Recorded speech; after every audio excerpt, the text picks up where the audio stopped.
जय श्री हरि विष्णु भक्तों, आप पर और आपके परिवार पर भगवान विष्णु की कृपा सदैव बनी रहे। तो आज हम सुनेंगे सत्यनारायण भगवान की संपूर्ण व्रत कथा। तो इस कथा को आप अंत तक पूरा सुनिएगा। चलिए शुरू करते हैं। एक समय की बात है, नैमिषारण्य तीर्थ में शौनकादि 88,000 ऋषियों ने श्री सूत जी से पूछा, हे प्रभु, इस कलयुग में वेद विद्या रहित मनुष्यों को प्रभु भक्ति किस प्रकार मिल सकती है तथा उनका उद्धार कैसे होगा। हे मुनि श्रेष्ठ, कोई ऐसा तप बताइए जिससे थोड़े समय में ही पुण्य मिले और मनवांछित फल भी मिल जाए। इस प्रकार की कथा सुनने की हम इच्छा रखते हैं। सर्वशास्त्रों के ज्ञाता सूत जी बोले, हे वैष्णवों में पूज्य, आप सभी ने प्राणियों की हित की बात पूछी है, इसलिए मैं एक ऐसे श्रेष्ठ व्रत को आप लोगों को बताऊंगा जिसे नारद जी ने लक्ष्मी नारायण जी से पूछा था और लक्ष्मीपति ने मुनि श्रेष्ठ नारद जी से कहा था, आप ये सब इसे ध्यान से सुनिए। एक समय की बात है, योगीराज नारद जी दूसरों के हित की इच्छा लिए अनेकों लोकों में घूमते हुए मृत्यु लोक में आ पहुँचे। यहाँ उन्होंने अनेक योनियों में जन्मे प्राय सभी मनुष्यों को अपने कर्मों द्वारा अनेकों दुखों से पीड़ित देखा। उनके दुख को देखकर नारद जी सोचने लगे कि कैसा यत्न किया जाए जिसके करने से निश्चित रूप से मानव के दुखों का अंत हो जाए। इस विचार पर मनन करते हुए वह विष्णु लोक में गए। वहां वह देवों के इस भगवान नारायण की स्तुति करने लगे, जिनके हाथों में शंख चक्र गदा और पद्म थे, गले में वरमाला पहने हुए थे। स्तुति करते हुए नारद जी बोले, हे भगवान, आप अत्यंत शक्ति से संपन्न हैं। मन तथा वाणी भी आपको नहीं पा सकती। आपका आदि मध्य तथा अंत नहीं है। निर्गुण स्वरूप सृष्टि के कारण भक्तों के दुखों को दूर करने वाले आपको मेरा नमस्कार है। नारद जी की स्तुति सुनकर विष्णु भगवान बोले, हे मुनि श्रेष्ठ, आपके मन में क्या बात है? आप किस काम के लिए पधारे हैं, उसे निसंकोच कहो। इस पर नारद मुनि बोले कि मृत्यु लोक में अनेक योनियों में जन्मे मनुष्य अपने कर्मों के द्वारा अनेकों दुख से दुखी हो रहे हैं। हे नाथ, आप मुझ पर दया रखते हैं तो बताइए कि वो मनुष्य थोड़े प्रयास से ही अपने दुखों से कैसे छुटकारा पा सकते हैं। श्री हरि बोले, हे नारद, मनुष्यों की भलाई के लिए तुमने बहुत अच्छी बात पूछी है। जिसके करने से मनुष्य मोह से छूट जाता है, वह बात मैं कहता हूँ, उसे सुनो। स्वर्ग लोक व मृत्यु लोक दोनों में एक दुर्लभ उत्तम व्रत है जो पुण्य देने वाला है। आज प्रेम वश होकर मैं उसे तुमसे कहता हूँ। श्री सत्यनारायण भगवान का यह व्रत अच्छी तरह विधान पूर्वक करके मनुष्य तुरंत ही यहाँ सुख भोग कर मरने पर मोक्ष पाता है। श्री हरि के वचन सुनकर नारद जी बोले कि उस व्रत का फल क्या है और उसका विधान क्या है। यह व्रत किसने किया था? इस व्रत को किस दिन करना चाहिए? नारद की बात सुनकर श्री हरि बोले, दुख व शोक को दूर करने वाला यह व्रत सभी स्थानों पर विजय दिलाने वाला है। मानव को भक्ति व श्रद्धा के साथ शाम को श्री सत्यनारायण की पूजा धर्मपरायण होकर ब्राह्मणों व बंधुओं के साथ करनी चाहिए। भक्ति भाव से ही नैवेद्य केले का फल, घी, दूध और गेहूं का आटा सवाया ले। गेहूं के स्थान पर साठी का आटा, शक्कर तथा गुड़ लेकर वह सभी भक्षण योग्य पदार्थों को मिलाकर भगवान का भोग लगाएं। ब्राह्मणों सहित बंधु बांधवों को भी भोजन कराएं। उसके बाद स्वयं भोजन करें। भजन कीर्तन के साथ भगवान की भक्ति में लीन हो जाएं। इस तरह से सत्यनारायण भगवान का यह व्रत करने पर मनुष्य की सारी इच्छाएं निश्चित रूप से पूरी होती हैं। इस कलिकाल अर्थात कलयुग में मृत्युलोक में मोक्ष का यही एक सरल उपाय माना जाता है। सूत जी बोले, हे ऋषियों, जिसने पहले समय में इस व्रत को किया था उसका इतिहास कहता हूँ, ध्यान से सुनो। सुंदर काशीपुरी नगरी में एक अत्यंत निर्धन ब्राह्मण रहता था। भूख प्यास से परेशान वह धरती पर घूमता रहता था। ब्राह्मणों से प्रेम करने वाले भगवान ने एक दिन ब्राह्मण का वेश धारण करके उसके पास जाकर पूछा, हे विपर, नित्य दुखी होकर तुम पृथ्वी पर क्यों घूमते हो? दीन ब्राह्मण बोला, मैं निर्धन ब्राह्मण हूँ, भिक्षा के लिए धरती पर घूमता हूँ। हे भगवान, यदि आप इसका कोई उपाय जानते हो तो बताइए।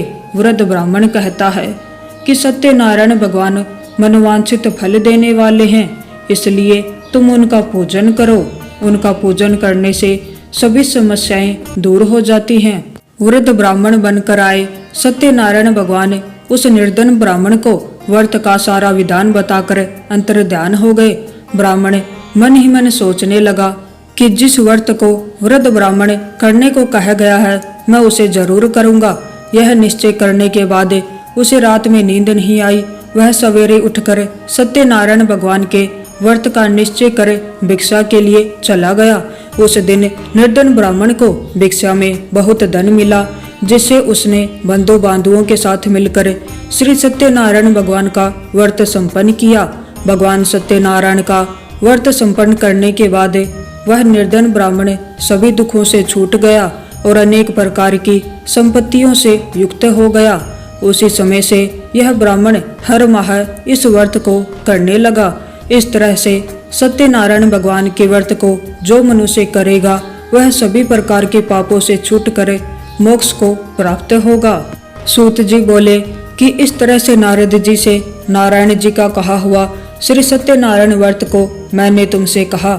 हे विप्रो, अब और मैं क्या कहूँ? ऋषि बोले, हे मुनिवर, संसार में उस विपर से सुनकर और किस किस ने इस व्रत को किया, हम सब इस बात को सुनना चाहते हैं। इसके लिए हमारे मन में श्रद्धा का भाव है। सूत जी बोले, हे मुनियों, जिस जिसने इस व्रत को किया है वह सब सुनो।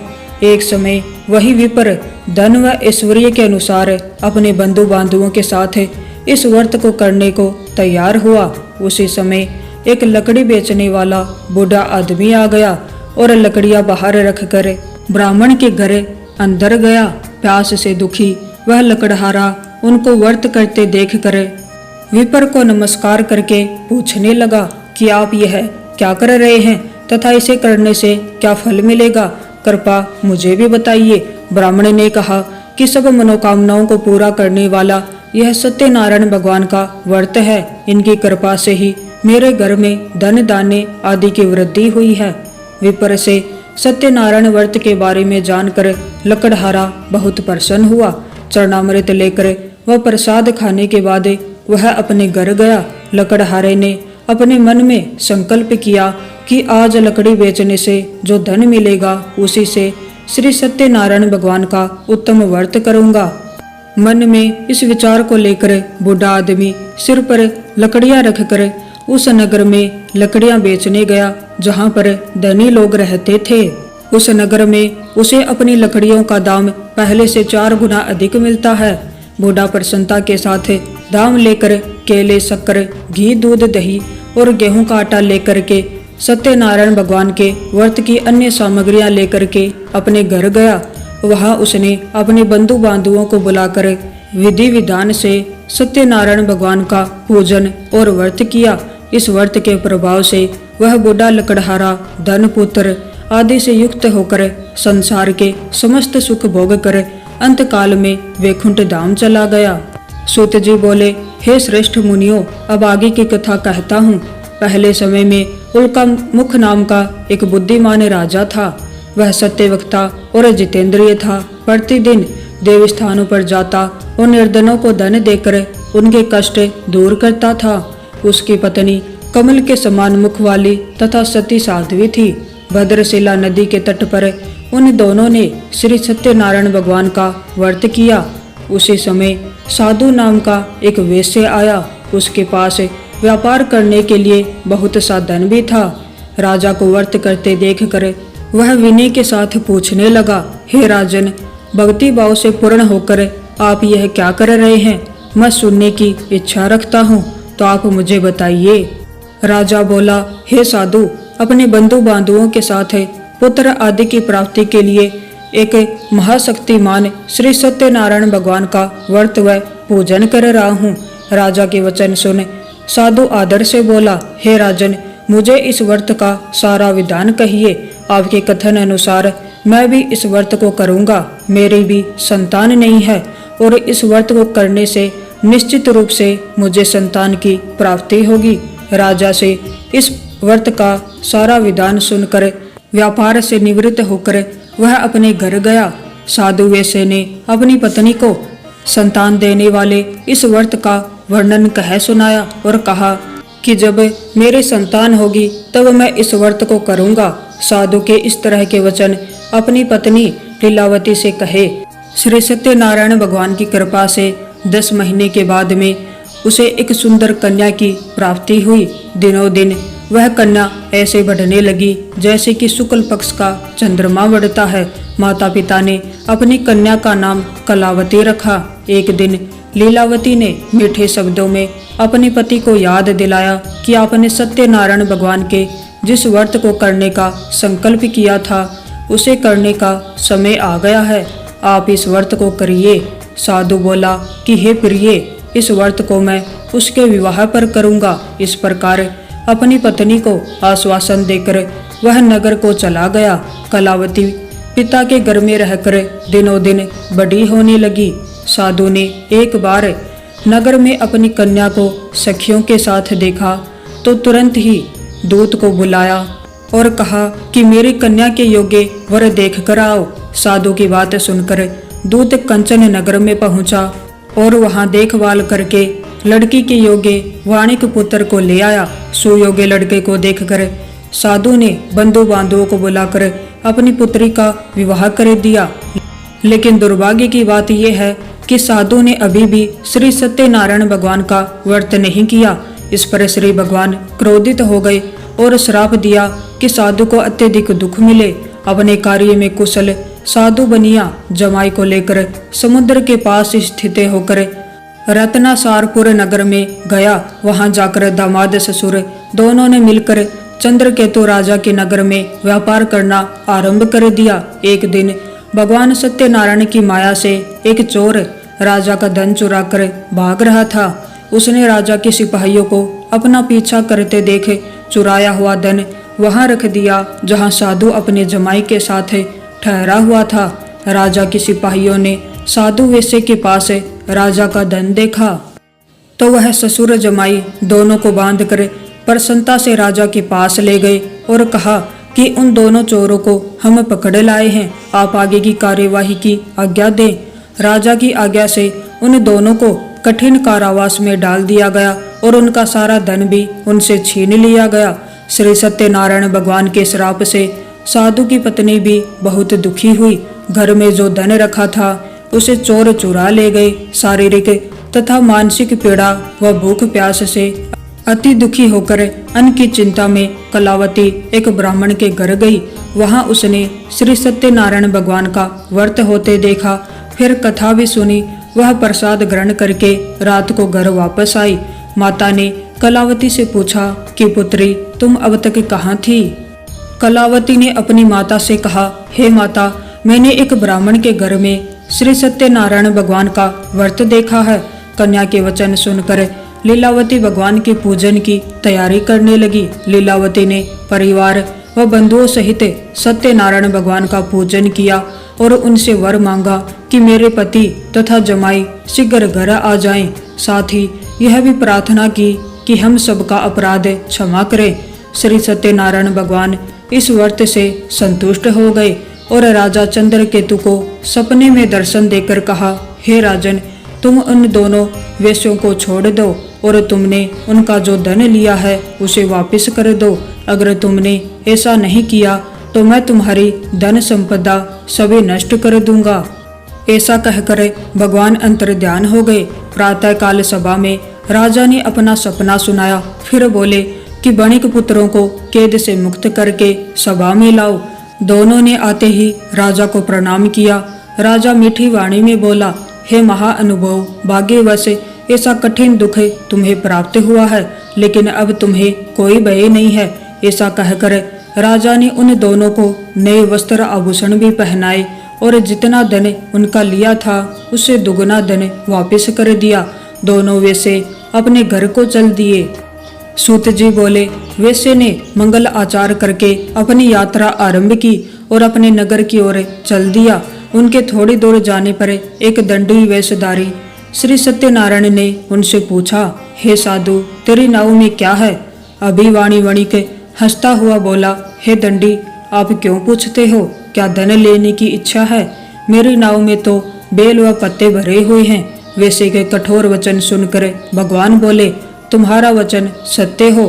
दंडी ऐसे वचन कहकर वहां से दूर चले गए। कुछ दूर जाकर समुद्र के किनारे बैठ गए। दंडी के जाने के बाद साधु वैसे ने नित्य क्रिया के पश्चात नाव को ऊंची उठते देखकर अचंभा माना और नाव में बेल पत्ते आदि देखकर वह मूर्छित होकर जमीन पर गिर पड़ा। मूर्छा खोलने पर वह अत्यंत शोक में डूब गया। तब उसका दामाद बोला कि आप शोक ना मनाए, यह दंडी का शाप है, इसलिए हमें उनकी शरण में जाना चाहिए, तभी हमारी मनोकामना पूरी होगी। दामाद की बात सुनकर वह दंडी के पास पहुंचा और अत्यंत भक्ति भाव से नमस्कार करके बोला, मैंने आपसे जो जो असत्य वचन कहे थे उनके लिए मुझे क्षमा दें। ऐसा कहकर महान शोकातुर होकर रोने लगा। तब दंडी भगवान बोले, हे वणिक पुत्र, मेरी आज्ञा से बार बार तुम्हें दुख प्राप्त हुआ है, तो मेरी पूजा से विमुख हुआ। साधु बोला, हे भगवान, आपकी माया से ब्रह्मा आदि देवता भी आपके रूप को नहीं जानते, तब मैं अज्ञानी कैसे जान सकता हूँ? अब आप प्रसन्न होइए, मैं अब सामर्थ्य के अनुसार आपकी पूजा करूँगा। साधु वैसे के भक्ति पूर्वक वचन सुनकर भगवान प्रसन्न हो गए और उसकी इच्छा अनुसार वरदान देकर अंतर्ध्यान हो गए। ससुर जमाई जब नाव पर आए तो नाव धन से भरी हुई थी।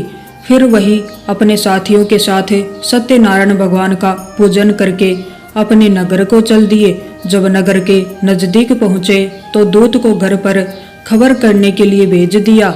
दूत साधु की पत्नी को प्रणाम करके कहता है कि मालिक अपने दामाद सहित नगर के निकट आ गए हैं।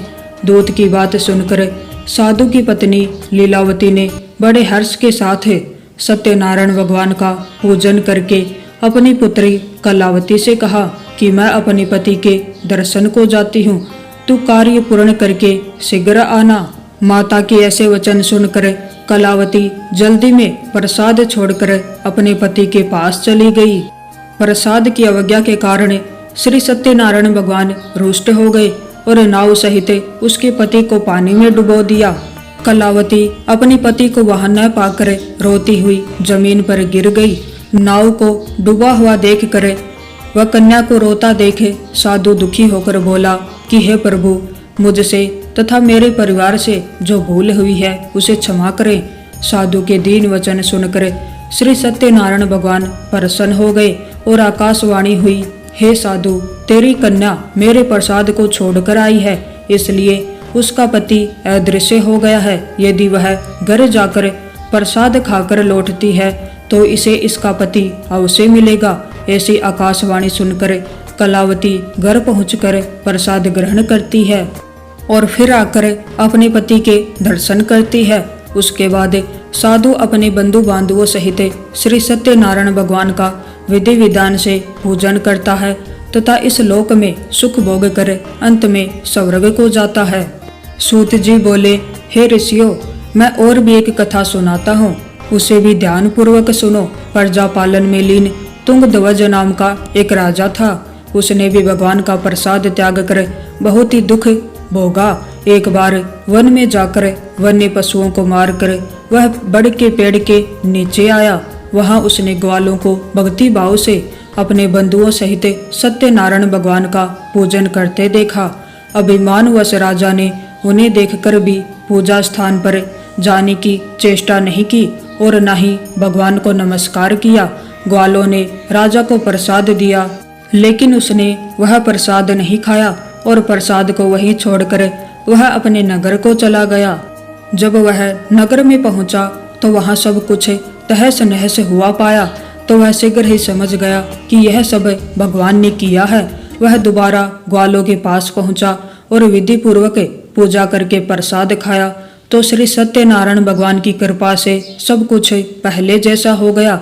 दीर्घ काल तक सुख भोगने के बाद मरणोपरांत उसे स्वर्ग लोक की प्राप्ति हुई। जो मनुष्य परम दुर्लभ इस व्रत को करेगा तो भगवान सत्यनारायण की अनुकंपा से उसे धन दानी की प्राप्ति होगी। निर्धन धनी हो जाता है और भय मुक्त होकर के जीवन जीता है। संतानहीन को संतान की प्राप्ति होती है। इस व्रत को करने से मनुष्य सभी सुखों को भोग कर अंत में वैकुंठ धाम को प्राप्त करता है। सूत जी बोले, जिन्होंने पहले इस व्रत को किया है अब उनके दूसरे जन्म की कथा कहता हूँ। वृद्ध सतानंद ब्राह्मण ने सुदामा का जन्म लेकर मोक्ष की प्राप्ति की। लकड़हारे ने अगले जन्म में निषाद बनकर मोक्ष प्राप्त किया। उल्कामुख नाम का राजा दशरथ होकर वैकुंठ को गए। साधु नाम के वेश्य ने मोर ध्वज बनकर अपने पुत्र को आरे से चीरकर मोक्ष पाया। महाराज तुंग ध्वज ने स्वयं भू होकर भगवान में भक्ति युक्त कर्म करके मोक्ष पाया। तो ये थी श्री सत्यनारायण भगवान की संपूर्ण व्रत कथा। अगर आपको ये कथा अच्छी लगी हो तो वीडियो को लाइक करें और चैनल को सब्सक्राइब करें। आप सभी को राधे राधे।